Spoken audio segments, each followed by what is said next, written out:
Assalamualaikum dan selamat sejahtera. Saya Natasha Azli dari kumpulan 11 dan dalam video ini kami akan membincangkan tentang pemisahan Singapura dari Malaysia dan kesannya terhadap hubungan etnik.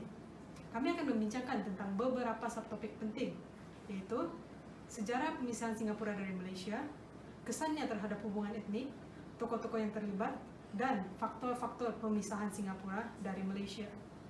Seperti yang kita sedia maklum, pemisahan Singapura dari Malaysia merupakan salah satu peristiwa terpenting dalam sejarah pembentukan Malaysia. Pada tahun 1963, Singapura, Tanah Melayu, serta Sabah dan Sarawak bersetuju untuk membentuk sebuah negara yang bernama Malaysia. Namun, setelah 2 tahun Singapura menyertai Malaysia, hubungan di antara Singapura dan Tanah Melayu menjadi tegang. Hal ini disebabkan oleh perselisihan paham dan beberapa faktor lain. Beberapa isu juga turut hangat dibahaskan oleh kedua-dua kerajaan tersebut. Antaranya ialah isu ekonomi, isu parti, dan isu perkauman.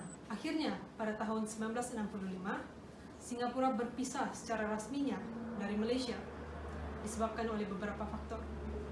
Sejarah pemisahan Singapura dari Malaysia akan dibahaskan dengan lebih lanjut oleh saudari Nur Farina.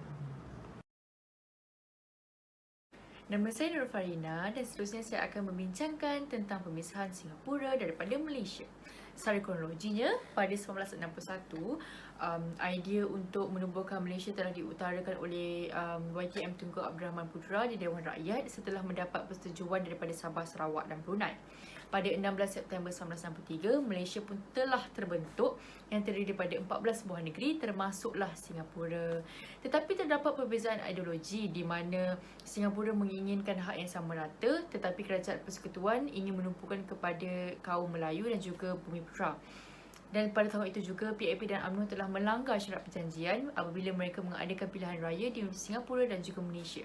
Pada tahun 1964, telah berlaku rusuhan di Singapura yang menyebabkan kematian apabila PAP dan UMNO menyatakan ideologi masing-masing. Dan Lee Kuan Yew terus mengadakan kempen Malaysia dengan manifesto hak dan peluang yang sama rata. Pada Mei 1965, telah berlaku persidangan solidariti di mana UMNO menganggap bahawa ini mencabar institusi hak istimewa kaum Melayu dan Bumi Putra. Dan pada tahun yang sama, 9 Ogos 1965, YTM Tunku Abdul Rahman Putra telah mengadakan siaran secara langsung yang mengatakan tentang perpecahan kedua-dua wilayah. Bismillahirrahmanirrahim. Assalamualaikum warahmatullahi wabarakatuh dan salam sejahtera.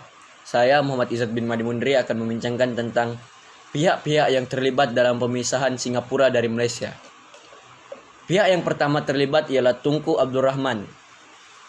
Hal ini kerana beliau tidak menginginkan politik berkarakter Melayu dan politik berkarakter Cina dipisahkan.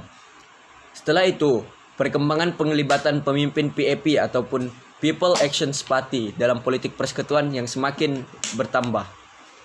PAP ingin menggantikan MCA sebagai rakan bangsa Cina dalam perikatan, iaitu UMNO. UMNO yang terdiri daripada Barisan Nasional, MCA dan MIC. Setelah itu, polisi, perca dan perintah yang dilancarkan oleh Lee Kuan Yew akan menyebabkan perpecahan kaum dan keharmonian yang sedia ada dalam Malaysia. Setelah itu, Lee Kuan Yew mendakwa wujud perbezaan antara Kerajaan Persekutuan dan Singapura dari segi polisi dan objektif. Beliau juga menuduh UMNO menjalankan kempen untuk menjatuhkan PAP secara konsisten. Beliau mendesak Tunku Abdul Rahman untuk menyingkirkan semua pelampau yang ada dalam UMNO. Pihak yang terakhir adalah British. British telah menuduh UMNO Singapura mencetuskan masalah yang serius. Setelah itu, kempen politik yang dilancarkan oleh Lee Kuan Yew memberi kesan kepada pangkalan-pangkalan British di Singapura. British bimbang jika Singapura keluar dari Malaysia, ianya mampu menimbulkan soal keselamatan. Sekian saja dari saya. Kumpulan saya akan membincangkannya dengan lebih lanjut. Nama saya Nur Faradila binti Suhaimi. Saya akan menjelaskan tentang faktor pemisahan Singapura daripada Malaysia. Faktor yang dibincangkan adalah perbezaan pendekatan PAP dan Parti Perikatan, masalah perkauman, perlembagaan serta persaingan politik antara PAP dan MCA. Perbezaan pendekatan oleh PAP dan parti perikatan dapat dilihat apabila PAP ingin mengadakan debat secara terbuka mengenai isu-isu politik dan untuk melaksanakan dasar-dasar baharu. Akan tetapi, cadangan itu ditolak oleh parti perikatan yang merasakan bahawa perdebatan secara terbuka itu akan menyebabkan ketegangan dan mengganggu ketenteraman negara.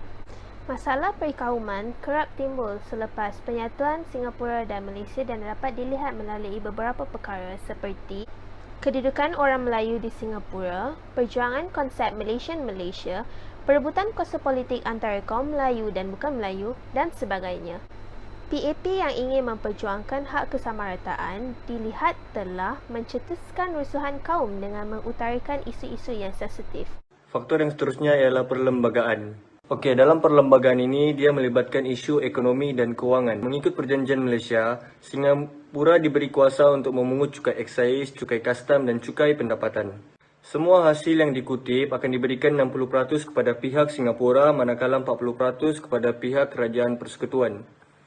Oleh sebab beban cukai Singapura adalah paling sedikit dan pertambahan perbelanjaan pertahanan akibat konfrontasi, Kerajaan Persekutuan telah bercadang untuk menyemak semula agian hasil dan Singapura terpaksa menyerahkan 60% daripada hasil mereka dan bukannya 40% seperti yang dipersetujui sebelumnya. Namun, cadangan ini dibantah oleh Singapura kerana mengikut perjanjian Malaysia, terdapat satu persetujuan bahawa sehingga bulan Disember 1968, Kerajaan Persekutuan perlu mendapat kebenaran daripada Kerajaan Singapura sebelum mengenakan cukai import yang baharu. Kebenaran itu boleh ditangguhkan jika suatu jenis cukai itu boleh menjejaskan perdagangan bebas Singapura. Pada bulan Disember 1964, Kerajaan Persekutuan telah membentangkan belanjawan bagi tahun 1965 dan terdapat pelbagai cukai yang telah dikenakan. Kerajaan Singapura membantah pengenalan cukai-cukai tersebut kerana mereka tidak dibawa berunding terlebih dahulu. Pada bulan Februari 1965, Menteri Kewangan Tan Siew Sin mengerahkan bahawa para pengusaha di Singapura berunding dahulu dengan Kerajaan Persekutuan tentang perlindungan tarif sebelum membuka kilang. Arahan ini menimbulkan kemarahan para pengusaha di Singapura sehingga mendapat liputan media yang meluas. Berikutan konflik Kerajaan Singapura dan Kerajaan Malaysia. Faktor yang seterusnya ialah persaingan politik antara PAP ataupun dikenali sebagai People Action Party dan MCA, Malaysian Chinese Association. Pada tahun 9 September 1963, Lee Kuan Yew telah menyatakan bahawa kegiatan politik PAP hanya terbatas di Singapura sahaja dan PAP tidak bercadang sama sekalipun untuk mengambil bahagian dalam pilihan raya di Tanah Melayu dalam tempoh 5 tahun selepas penyatuan. Namun begitu, PAP telah mengubah keputusan itu dan bertanding dalam pilihan raya pada tahun 1964. Pada masa tersebut, Tunku Abdul Rahman menegaskan bahawa PAP tidak lagi diperlukan di Tanah Melayu kerana sifatnya sebagai sebuah parti perkauman Cina. Penglibatan PAP dalam kegiatan politik di Tanah Melayu menjejaskan perpaduan kaum. PAP juga dikatakan berminat untuk menggantikan MCA bagi mewakili kaum Cina dalam Kerajaan Perikatan. Oleh hal yang demikian, berlakunya persaingan politik antara PAP dan MCA. Hai, saya Nurin Izzah. Baiklah, kita bergerak kepada kesan kepada hubungan etnik.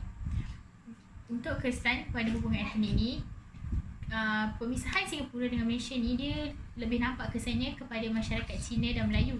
Hal ini disebabkan Singapura majoritinya adalah masyarakat Cina dan majoriti masyarakat Malaysia berbangsa Melayu.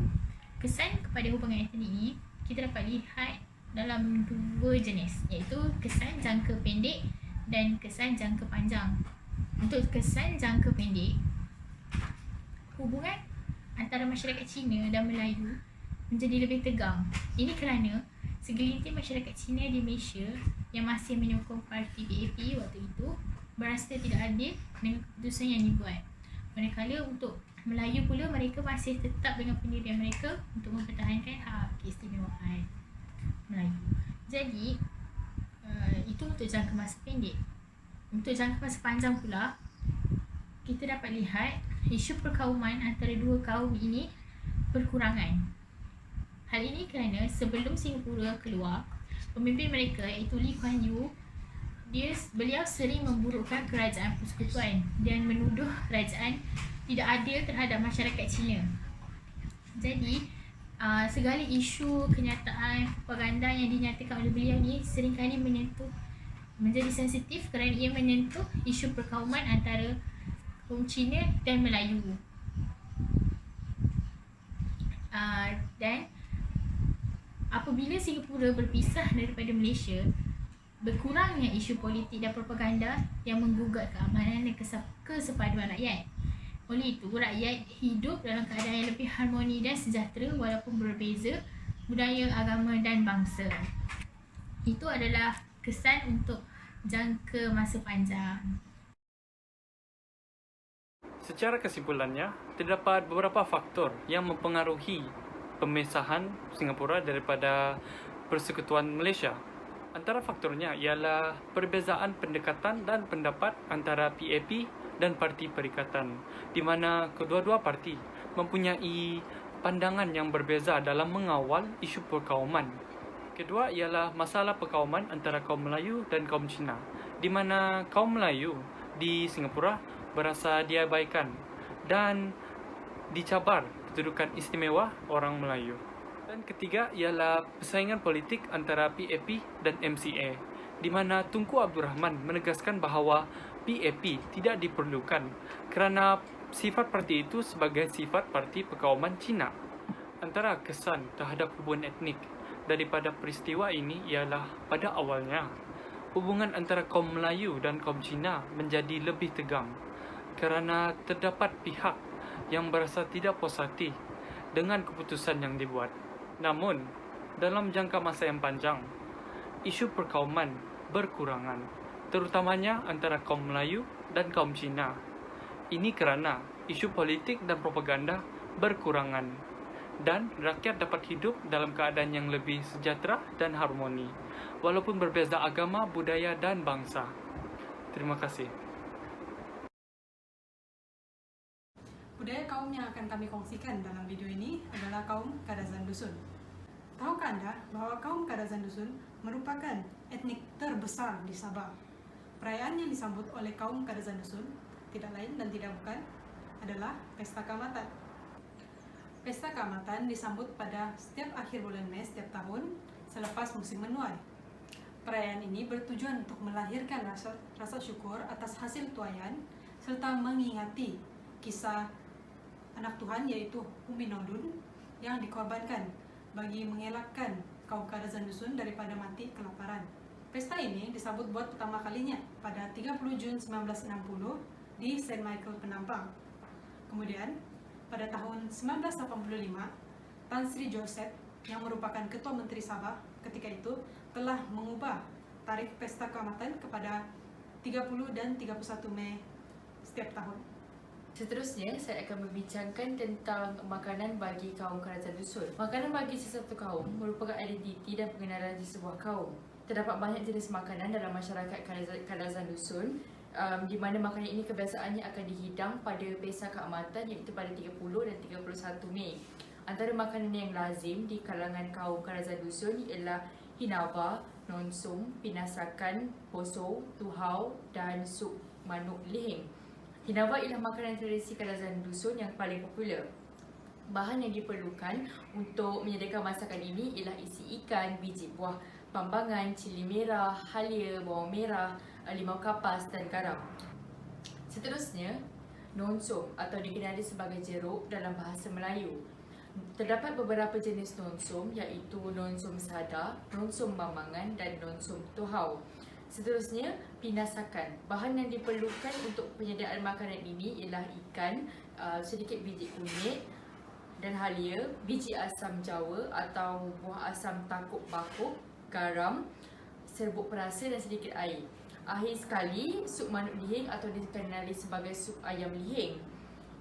Bahan yang diperlukan ialah seekor ayam kampung, sejenis minuman keras yang lebih dikenali sebagai lihing di dalam kaum Kadazan Dusun dan hirisan halia. Mengikut tradisi kaum, makanan ini sangat sesuai untuk wanita yang baru lepas bersalin. Terima kasih.